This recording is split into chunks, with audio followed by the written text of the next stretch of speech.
Neutral ہو کے تحقیقات کرنا شروع کر دی.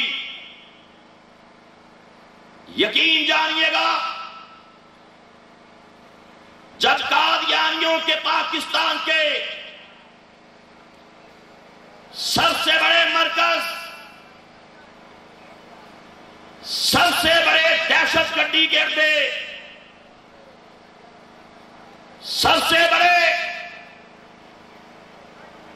کفر و ارتداد کے مرکز چرام نگر سابقہ ربوہ سے مرزا قادیانی قذات کی بیسک بکس اور قادیانی مذہب کی بنیادی کتابیں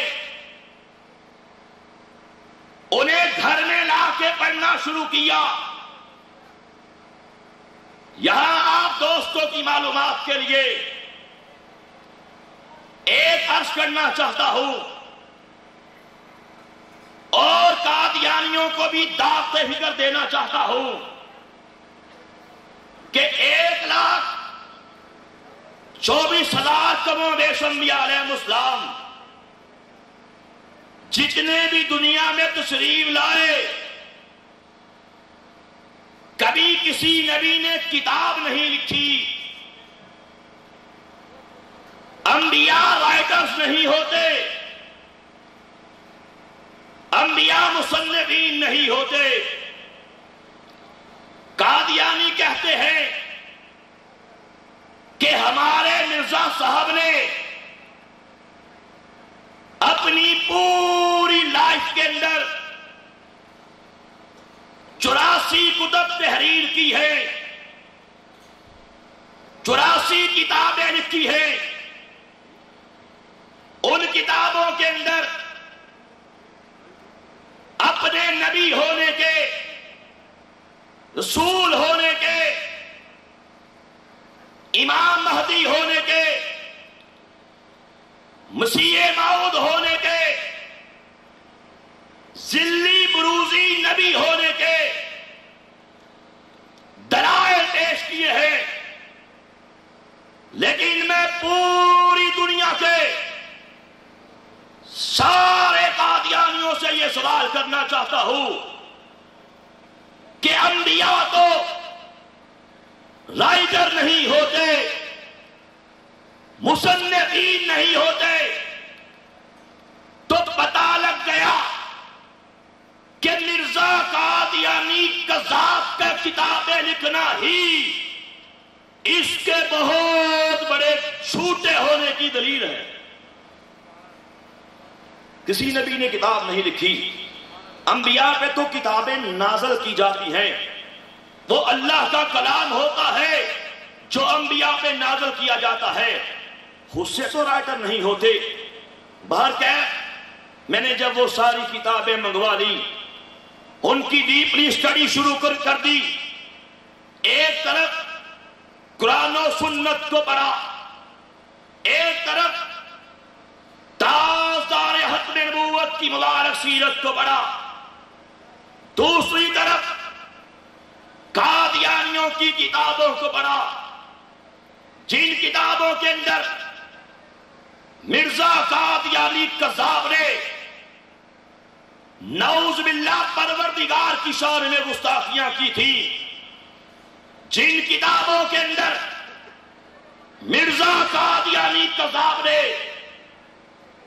انبیاء علیہ السلام کی شان میں گستاخیاں کی تھی، جن کتابوں کے اندر مرزا قادیانی قذاب نے میرے نبی کے بارے میں گالیاں بکی تھی، جن کتابوں کے اندر مرزا قادیانی قذاب نے میرے نبی کے اہل بیت اطہار کی شان میں گستاخیاں کی تھی، میرے نبی کے پیارے صحابہ کو گالیاں دی تھی، قرآن و سنت کے خلاف ہذیان بکے تھے. یہ پروردگار کا مجنا چیز پہ کرم ہوتا گیا، فضل ہوتا گیا. جیسے جیسے ان سارے حقائق سے اویئر ہوتا گیا، ویسے ویسے مرزا قادیانی قذاب سے میری محبت کے، میری چاہت کے، میرے ادب کے سارے بغیے ایک ایک کر کے ادھرتے چلے گئے، ٹوٹتے چلے گئے، اور آخر ایک دن کچے دھاگے کی طرح بالکل ٹوٹ گئے، اور میں نے قادیانیت پہ لاتعداد لعنتیں بیچ کے کالی کملی والے کریم آقا کے دامن رحمت کو تھام کے اسلام قبول کر لیا۔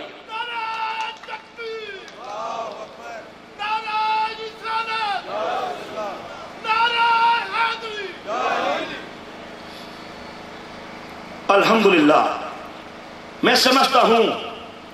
قبول اسلام کے حوالے سے ظاہری طور پہ کئی ایک وجوہات تھیں، کئی ایک اسباب تھے، کئی ایک محرکات تھے، لیکن در حقیقت جو میرے قبول اسلام کے حوالے سے بیس بنی، بنیاد بنی، وہ عرض کرنا چاہتا ہوں۔ اس سے قبل ان وجوہات میں سے ایک وجہ ضرور بیان کرنا چاہتا ہوں، بالخصوص اس طبقے کے لیے جو قادیانیوں سے جن کے گہرے مراسم ہیں، تعلقات ہیں، یاریاں دوستیاں ہیں، چونکہ وہ قادیانیوں کی صحبت میں رہتے ہیں، اس طبقے کی آنکھیں کھولنے کے لیے گھر کے بھیدی کی حیثیت سے ایک عرض کرنا چاہتا ہوں۔ وہ لوگ جو قادیانیوں کے بارے میں یہ کہتے ہیں کہ جناب ان کا تو اخلاق بڑا اعلیٰ ہوتا ہے، ان کی زبان میں بڑی مٹھاس ہوتی ہے، بڑی محبت سے بات کرتے ہیں، بڑے اچھے لوگ ہوتے ہیں، اس طبقے کی آنکھیں کھولنے کے لیے عرض کرنا چاہتا ہوں۔ میرے بچپن کا زمانہ تھا،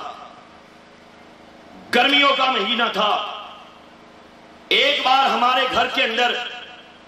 میرے ایک دادے کا مسلمان مہمان اس سے ملنے کے لیے آیا۔ میرے دادے نے مجھے پاس بلایا اور کہا کہ جا کے دادی سے جا کے کہو کہ ایک غیر احمدی ملنے کے لیے آیا ہے۔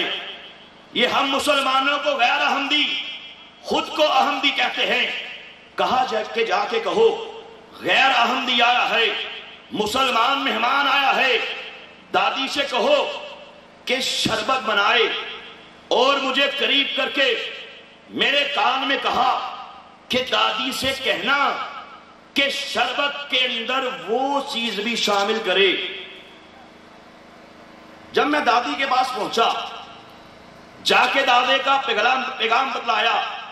میری دادی نے ایک گلاس کے اندر شیزان کا شربت ڈالا، شربت کو مکس کیا۔ اس کے بعد میری دادی نے مجھ سے چھپانے کی کوشش کرتے ہوئے منہ سائڈ پہ کر کے شربت کے گلاس کے اندر تھوک دیا اور جلدی سے چمچ سے ہلا دیا۔ میں نے دیکھ لیا، اب بچہ بچہ ہوتا ہے، میرے بچپن کا زمانہ۔ میں نے کہا دادی آپ نے یہ کیا گندی حرکت کی ہے کہ شربت کے اندر تھوک کو شامل کر دیا، یہ آپ نے کیا کیا؟ دادی نے کہا چپ کرو، اپنی زبان بند رکھ لو، ابھی تم ننھے سے ہو، ابھی تم بہت چھوٹے ہو، تمہیں نہیں معلوم یہ جو مسلمان طبقہ ہے، یہ جو غیر احمدی طبقہ ہے، یہ آج کے دور کے اللہ کے نبی، آج کے دور کے اللہ کے رسول مرزا صاحب کو تسلیم نہیں کرتا، اسے کذاب کہتا ہے، اسے جھوٹا کہتا ہے، اسے دجال کہتا ہے، اسے کافر کہتا ہے۔ اس لیے مسلمانوں کے شربتوں کے اندر، مسلمانوں کے پانیوں کے اندر، مسلمانوں کے کھانوں کے اندر ہم پیشاب کے قطرے بھی شامل کرتے ہیں، غلاظت کے ذرات بھی ڈالتے ہیں، قدر کا، پانی بھی شامل کرتے ہیں، تھوک بھی ڈالتے ہیں، اور ایسا کرنے سے ہمیں روحانی طور پہ بڑی تسکین ملتی ہے، استغفر اللہ، بڑی راحت ملتی ہے۔ جب ان کے گھروں میں ہم یہ چیزیں بھیجیں، ان کے برتن الگ سے ہیں، ان پہ نشان لگے ہیں، جب ان کے گھروں میں بھیجیں یا یہ ہمارے گھروں میں آ جائیں، یہ چیزیں شامل کر کے